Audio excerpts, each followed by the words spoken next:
पार्टीचा संभाजी भैया तुम आगे बढ़ो, गडकरी साहेब तुम आगे बढ़ो। आपल्या सर्वांचे खूप खूप धन्यवाद।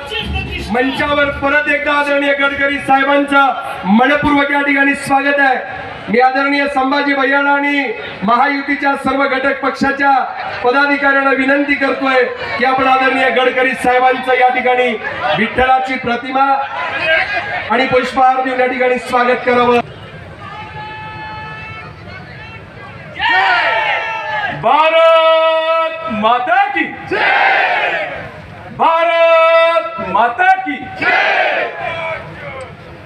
आज आपल्या सर्वांच्या मध्ये ज्यांनी अनेक भारतीयांचं स्वप्न पूर्ण केलं,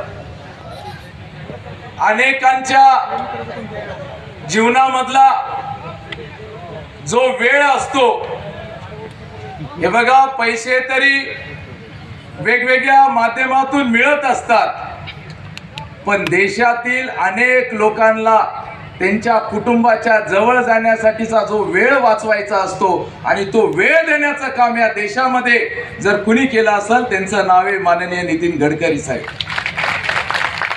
आज या रस्त्याहून निलंग्याहून उदगीरला जायचं म्हटलं तर 1.5 तास लागायचा, तर साहेब आज आपल्या आशीर्वादामुळे आज आपण हा रस्ता 40 मिनिटांमध्ये जातो आणि 40 मिनिटं आपले वाचले का नाही। या भागामध्ये प्रत्येकाला असेल, देशभरामध्ये असेल, या सर्व जनतेला वेगवेगळ्या माध्यमातून सहकार्य विकासाच्या माध्यमातून साहेबांकडनं झालेलं आहे। त्यावेळी मी देखील खासदार होतो। त्यांनी लोकसभेमध्ये अनेक वेळा या भागातले प्रश्न अतिशय पोटतिडकीने मांडले पण, आणि मंत्र्यांच्या घरी जाऊन त्यांनी त्या प्रश्नाचा फॉलोअप केला। मागच्या वेळी संभाजीराव माझ्याकडे आले होते लातूर जिल्ह्याचं शिष्टमंडळ घेऊन, आणि विशेषतः लातूर इथे श्रद्धेय बसप्पाजी ज्यांचा तो पुतळ्याचा प्रश्न होता तो हलवायला इथल्या जनतेचा विरोध होता। त्यांनी मला हा सगळा प्रश्न समजावून सांगितला आणि त्यांच्या म्हणण्याखातर हाही प्रश्न सोडवण्याचं काम आम्ही भारत सरकारतर्फे केलं याचा मला आनंद आहे। एक दमदार आमदार म्हणून, मराठवाड्याचा एक दमदार नेता म्हणून आणि महाराष्ट्रातला एक खंबीर युवा नेता म्हणून संभाजीरावांचा महाराष्ट्राला परिचय आहे। एक उत्तम कार्यकर्ता म्हणून जी क्षमता त्यांनी दाखवली, त्यामुळे मी सातत्याने त्यांच्या मागे उभा राहिलो आणि मी आपल्याला विश्वास देतो की त्यांच्या मागे मी पूर्ण ताकदीनिशी आणि शक्तीनिशी उभा राहीन आणि या मतदारसंघाच्या विकासाकरता त्यांना पूर्ण मदत करीन असा विश्वास पण आपल्या सगळ्यांना देतो। लातूर जिल्ह्यामध्ये सगळेच कामं जवळपास झालेली आहेत, फक्त लातूर ते टेंभुर्णी या रस्त्याची अडचण होती, पण यावेळी येण्याच्या आधी लातूर ते मेडशी 4 लेन मंजूर झालेला आहे आणि त्याचा पुढे टेंभुर्णीपर्यंतचा जो रस्ता आहे त्याचाही DPR सुरू झालेला आहे। हा रस्ता मी 4 लेन आपल्या सगळ्यांना करून देईल, म्हणजे आपल्याला पुण्याला जाण्याकरता सहज शक्य होईल याची मला कल्पना आहे। या जिल्ह्यामधल्या जनतेने ज्या ज्या रस्त्यांची मी मार्च नंतरचा सेंट्रल रोड फंड CRFच्या फंडमधून या नक्की मंजूर करून देईल अशी घोषणा या ठिकाणी करतो। या जिल्ह्यामध्ये जवळपास माझ्या विभागाने 8 ते 10 हजार कोटी रुपयाची कामं केली। मला माहिती आहे की संभाजीरावांनी दरवेळेला दिल्लीला आल्यानंतर माझ्याकडे विशेष रूपाने जी मागणी केली ती लातूर रोड जंक्शन ते गुलबर्गा रेल्वे लाईन करता आणि ही रेल्वे लाईन पूर्ण करण्याकरता त्यांनी आग्रह धरला। रेल्वे मंत्र्यांना मी विनंती केली, सर्वेक्षणाचं काम आता पूर्ण झालेलं आहे आणि हे काम तडीस नेण्याकरता संभाजीरावच्या मागे मी खंबीरपणे उभा राहीन आणि पूर्ण मदत करीन, हाही पण विश्वास आपल्या सगळ्यांना देतो.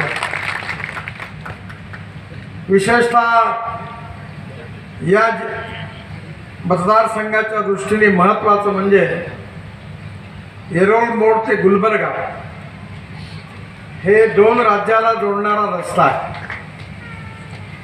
पण हा सध्या राष्ट्रीय महामार्ग नाही आहे. पण इंटरस्टेट कनेक्टिव्हिटीमध्ये हा रस्ता घेऊन आपल्याला येरोळ मोड ते गुलबर्गा हाही रस्ता मी मंजूर करून देईन असा विश्वास आपल्या सगळ्यांना देतो.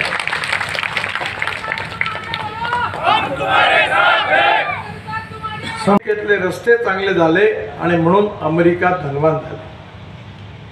आणि म्हणून मला अतिशय आनंद आहे की आज रस्ते झाले, पाण्याची सोय करण्याची आवश्यकता, आपल्याकडे मोठ्या प्रमाणावर सिंचनाच्या सुविधा आपल्याला मिळावा याकरता सातत्याने प्रयत्न केला गेलेला आहे. पण यामध्ये एक विनंती माझी संभाजीरावांना आहे की आमच्या विदर्भाच्या क्षेत्रात 10,000 शेतकऱ्यांनी आत्महत्या केल्या.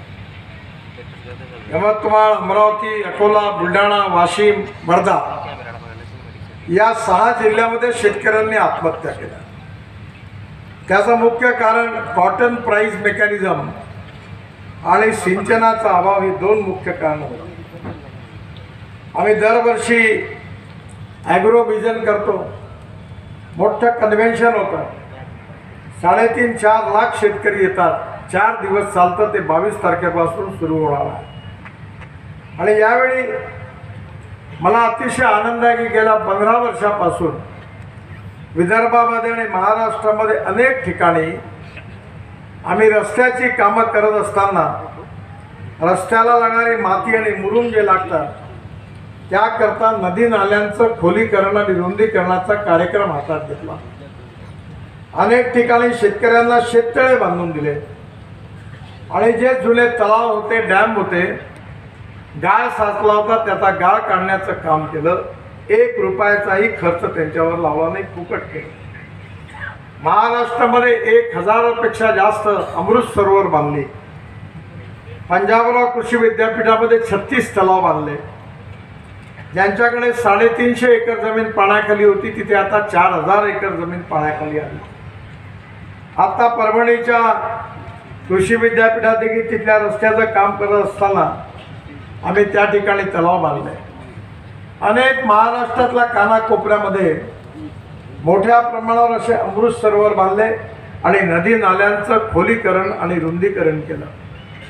जे तलाव होते, जी धरणं होती, त्यामधला गाळ असेल, माती असेल काढून त्याची स्टोरेज कॅपॅसिटी वाढवण्याचं काम केलं. त्यामागे तत्त्व हे होतं की धावणाऱ्या पाण्याला चालायला लावा, चालणाऱ्या पाण्याला थांबायला लावा आणि थांबलेल्या पाण्याला जमिनीला प्यायला लावा. गावातलं पाणी गावात, घरातलं पाणी घरात, शेतातलं पाणी शेतात.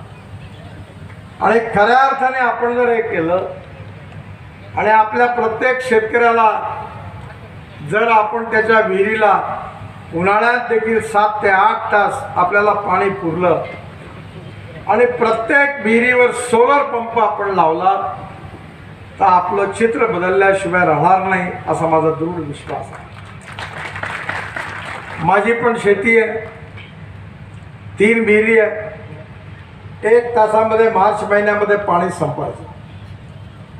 मग आम्ही ठरवलं, नदीचं खोलीकरण रुंदीकरण केलं. आता विहिरीला भरपूर पाणी आहे आणि मला सांगताना आनंद होतोय की भारत सरकारने योजना आखलेली आहे. या योजनेतून मी 7.5 हॉर्स पॉवरचे 3 ऊर्जा पंप, सोलर ऊर्जा पंप लावले आणि माझ्याकडे आता जवळपास 7 ते 8 तास पाणी आज चालतं आणि 60च्या 60 एकर जमीन पाण्याखाली आहे. मी आता हेलिकॉप्टरमधून उतरल्यानंतर मी संभाजीरावांना सांगत होतो की माझ्याकडच्या ज्या तुरी होत्या या 6 फुटापेक्षा उंच आहेत आणि माझ्याकडे एका एकरामध्ये 88 टन ऊस झाला, 10 एकरात 880 टन झाला. याचं कारण मी आमच्या इथे प्रेस वॉश पेंट वॉशपासून आम्ही बायो फर्टिलायझर तयार केलं. एक कल्चर इंडियन ऑइल फरीदाबाद त्यांनी तयार केलं आणि त्या कल्चरपासून एक भूसुरक्षा नावाचं खत तयार केलं. आणि आता मी नागपूर महानगरपालिकेमध्ये जे शौचालयामध्ये जे पाणी टाकतात ते पाणी शुद्ध करून आम्ही महाराष्ट्र सरकारच्या कोराडी आणि खापरखेडा वीज प्रकल्पाकरता ते पाणी विकतो. आणि टॉयलेटमधलं पाणी विकून आम्हाला 300 कोटी रुपये वर्षाचे मिळतात. 300 कोटी रुपये. आता त्या पाण्यामधून जी घाण निघते ते सॅम्पल घेऊन मी फरीदाबादला पाठवलं आणि त्याचंही कल्चर आणलं आणि यावर्षी 1,00,000 टन बायो फर्टिलायझर आपण तयार करणार आहे आणि शेतकऱ्यांना देणार आहे. दुसरं, आपल्या इथे गुजरातचे राज्यपाल महोदय जे आहेत त्यांचं आम्ही भाषण ठेवलं. त्यांनी प्राकृतिक शेती म्हणून खूप प्रयोग केले, जीवामृत, आणि त्या माध्यमातून त्यांनी आपल्या इथली जमीन त्यांची गुजरात राजस्थानमध्ये आपल्या हरियाणामध्ये सुपीक जमीन झाली. अजून एक महत्त्वाची गोष्ट आहे की जमिनीमध्ये ऑर्गॅनिक कार्बन महत्त्वाचा आहे. आणि ज्या ठिकाणी 0.85 ऑर्गॅनिक कार्बन आहे तिथे एकरी 100 टन ऊस होतो आणि जिथे 0.24 आहे, 23 आहे किंवा 0.34 आहे तिथे 35-40 टनाच्या वरती काही ऊसाचं उत्पादन जात नाही. म्हणून मला कळलं की रशियामध्ये एक सरोवर आहे आणि त्या सरोवरातला गाळ म्हणजे ऑर्गॅनिक कार्बन.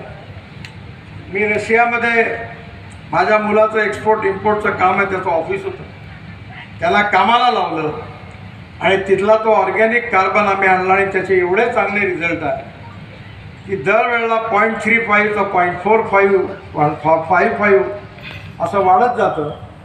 आणि त्या ऑर्गॅनिक कार्बनमुळे आमच्या भागामध्ये मोठ्या प्रमाणावर ऊसाचं उत्पादन वाढलं. मी आता 4 साखर कारखाने चालू.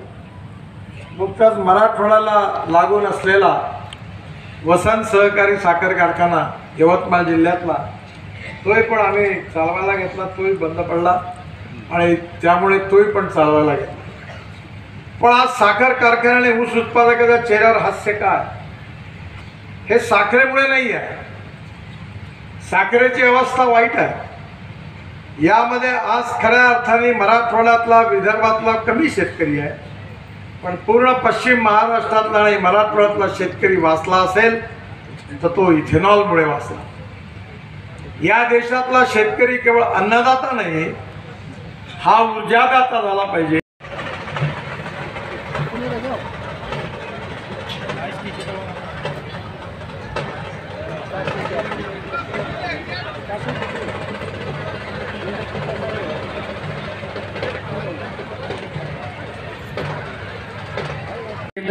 सर्व तालुक्याचे अध्यक्ष आणि सर्व घटक पक्षाचे पदाधिकारी, कार्यकर्ता, बंधू आणि भगिनी, आता या सभेला संबोधित करण्याची सुरुवात महाराजांच्या आशीर्वचनाने या ठिकाणी सुरुवात झालेली आहे. ही खऱ्या अर्थानं निलंगा विधानसभा मतदारसंघातली परंपरा आहे आणि त्या परंपरेचं जतन करण्याचं काम गेल्या अनेक वर्षापासून संभाजी पाटील निलंगेकर करतायत. मंचावर या सभेचे प्रमुख मार्गदर्शक आदरणीय नितीनजी गडकरी साहेब उपस्थित आहेत.